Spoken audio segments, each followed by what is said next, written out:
flex for a simple panic room. Those were his exact words. I was worried he wouldn't be able to get it open, but to my surprise, he actually managed to crack it after another half hour. I wish he hadn't.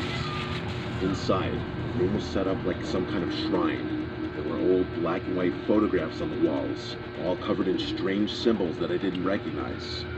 In the center was a chair, just facing the wall. It looked like someone had spent a lot of time sitting there, just staring at nothing. In one corner, there was a cot with crumpled blankets.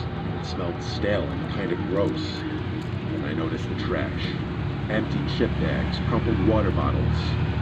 The realization smacked me in the face. Someone had actually been staying down there, not that long ago. I was dumbfounded. I didn't think the situation could get much worse. But of course, that's what happened.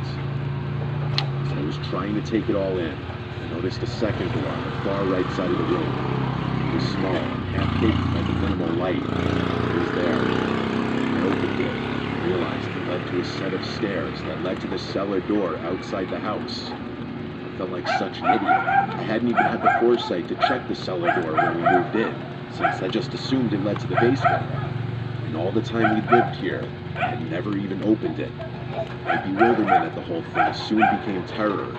Someone had literally been living in my house for who knows how long. Things started clicking in my brain. Since moving in, my wife and I had noticed a few weird things that we couldn't explain. Most of the time it was just things going missing. Until that point, I had just assumed my wife had misplaced things, which she did have a tendency to do. This discovery changed everything, though. Someone had been living in our house. I had to repeat that thought a dozen times in my head before I could fully wrap my mind around what was going on. I didn't know who had been in there or why, but I knew I didn't want them coming back. I tried calling the previous owners, demanding an explanation. Maybe